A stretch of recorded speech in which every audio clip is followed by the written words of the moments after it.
everyone, Physics Class 11th, Chapter 9 Mechanical Properties of Fluid. Topic Bernoulli's theorem. इसकी diagram मैंने बना दी है.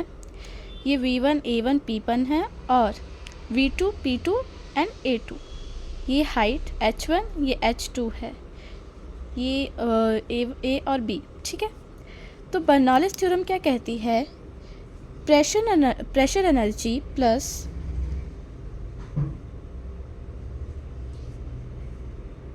Energy plus kinetic energy plus मतलब add होते हैं पोटेंशियल एनर्जी जो है वो इसमें कांस्टेंट होती है.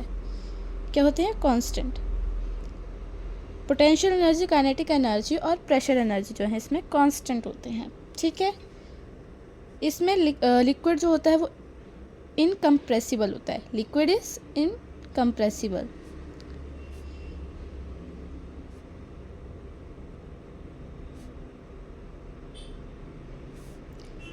ये नॉन विस्कस होती है.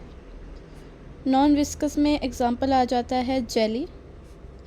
और जेली की तरह होती है ये.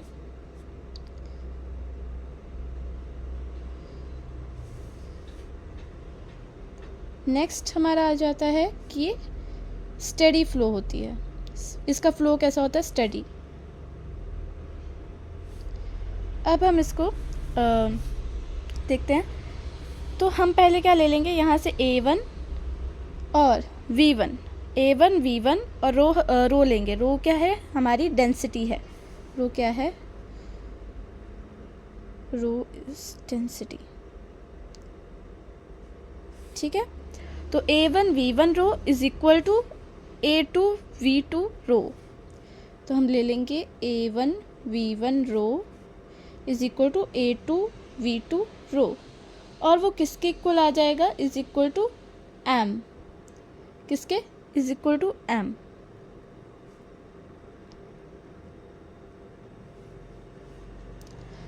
अब A1 V1 अगर हम रो को हटा दें तो हमारे पास क्या आ जाएगा? A1 V1 is equal to A2 V2. तो ये आप साइड में भी लिख सकते हैं. अब A1 अपॉन A2 मतलब हम ये इधर ले आएंगे और V1 V1 को साथ में कर देंगे और V1 V2 को साथ में कर देंगे और A1 A2 को साथ में कर देंगे. तो ये आ गया हमारे पास. ठीक है. ये ऐसे समझने के लिए अगर आप मतलब ये आपको बताने के लिए कि आगे हमने क्या करना है. ठीक है. तो हम ले लेंगे A1 V1 is equal to A2 V2 is equal to M upon rho ले लेंगे. इनका रो कहाँ चला गया? M के पास. ठीक है. अब हम लिखेंगे वर्क डन. वर्क डन किसका? पहले हम लिखेंगे वर्क डन A, यानी इसका पहले A का निकालेंगे हम वर्क डन. ठीक है. वर्क डन पर सेकेंड और ब्रैकेट में हम लिख देंगे A कि हम A का निकाल रहे हैं. तो P1 A1 V1 is equal to first equation हम दे देंगे इसको. वैसे ही हम वर्क डन पर सेकेंड B का भी निकालेंगे.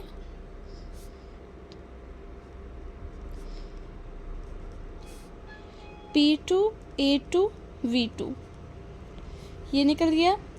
अब हम नेट वर्क डन यानी नेट वर्क डन ये किसका है? हम प्रेशर एनर्जी का कर रहे हैं. तो नेट प्रेशर एनर्जी ऐसे लिख सकते हैं. Net pressure energy. तो हम इन दोनों को कंबाइन कर देंगे. तो हम पहले लिखेंगे P1 A1 V1 minus P2 A2 V2. ठीक है. अब हमने देखा कि P1 A1 V1 P2 A2 V2 मतलब A1 और V1 की वैल्यू क्या है? ये A1 V1 is equal to A2 V2 is equal to M upon rho. तो हम इसमें ना A1 V1 और A2 V2 की जगह M अपॉन रो फिल कर देंगे. ऐसे P1 ऐसे ही रहेगा, M अपॉन रो होगा. P2 भी वैसे ही रहेगा और M अपॉन रो होगा. इसको हम ब्रैकेट्स में लिख लेंगे. अब हम देखेंगे इनमें कॉमन क्या है. तो इनमें कॉमन M अपॉन रो है. बाकी P1 माइनस P2 वैसे ही रहेगा। ये आ गई हमारी फर्स्ट इक्वेशन। आगे अब हमने प्रेशर एनर्जी निकाल लिया। अब हम निकालेंगे काइनेटिक एनर्जी। तो काइनेटिक एनर्जी सिंपली ऐसे लिखेंगे हम, kinetic energy half m v square. Kinetic energy क्या होती है? Half m v square. तो जब काइनेटिक एनर्जी एंड ए पे होगी तो क्या बन जाएगी?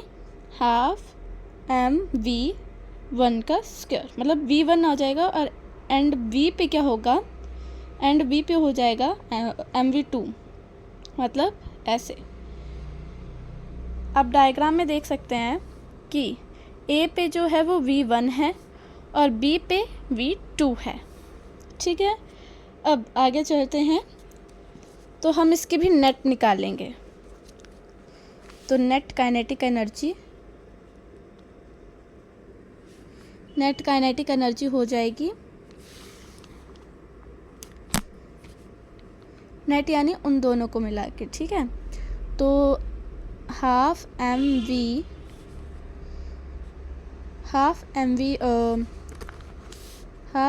वन है ना, हाफ एम वी वन है और हाफ एम वी टू है। ठीक है, तो जब हम एट द एंड इस पे निकालेंगे तो हम पहले लिख लेंगे हाफ एम वी टू, उसके बाद हम लिखेंगे हाफ एम वी वन और उसका भी स्क्वायर कर देंगे। तो इनमें कॉमन देख लेंगे हाफ और एम, बाकी वी टू स्क्वायर और वी वन स्क्वायर वैसे ही लिखेंगे। अब ये भी हमारे पास आ गई। अब हम पोटेंशियल एनर्जी, क्योंकि ये तीनों कांस्टेंट है तो हमें ये दिखाना है। ठीक है, तो एम जी एच जो है पोटेंशियल एनर्जी होती है। तो एट एंड ए तो ये m g h one, at and B m g h two, और नेट पोटेंशियल एनर्जी क्या आ जाएगी? M g h two m g h one, इसमें से कॉमन आ गया एम जी कॉमन है, हाँ, H two minus h one वैसे ही रहेगा। तो ये हमारे पास बन गई है सेकेंड इक्वेशन, ये है हमारे पास थर्ड इक्वेशन। अब हमने क्या लिखा था कि प्रेशर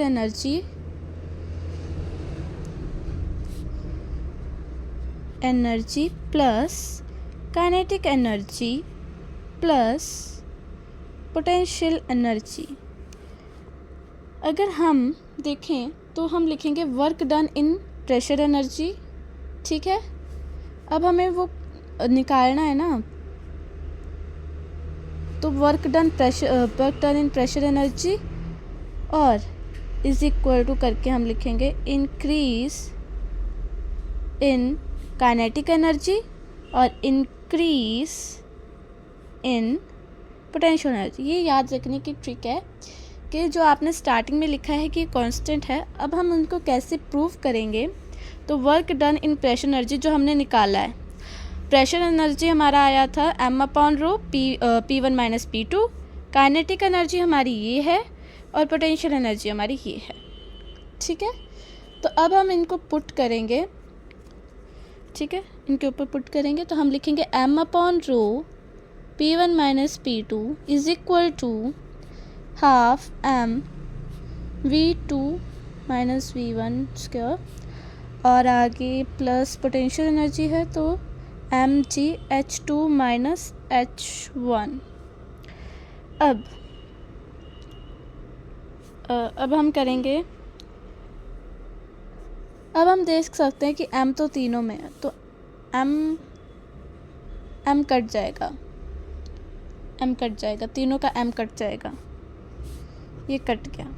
ठीक है, अब हमारे पास बेसिकली क्या बचा है? One upon rho p one minus p two half v two square minus v one square और जी और h two minus h one. ठीक है, तो अब हम इसको रो को जो इनके साथ मल्टीप्लाई कर लेंगे तो पी वन रो बन जाएगा, पी वन रो बन जाएगा और पी टू रो बन जाएगा। अब इसको भी इनके साथ मल्टीप्लाई कर लेंगे तो हमारे पास आ जाएगा V2 अपॉन 2 V1 अपॉन 2, अब इसको भी इसके साथ कर लेंगे तो GH2 माइनस GH1। अब अगर हम P1 रो को यहीं रखें, P1 रो को यहीं रखते हैं और इधर वाली टर्म्स इधर ले आते हैं, मतलब P1 वाली टर्म जैसे V1/2 है और GH1 वाला ले आएंगे, ठीक है। तो ये प्लस में V1 आ गया और ये आ जाएगा, ये भी प्लस में, और ये वाला जो है P2/रो इसे हम दूसरी तरफ लेके जाएंगे तो साइंस चेंज हो जाते हैं ना, दूसरी तरफ जाते हैं।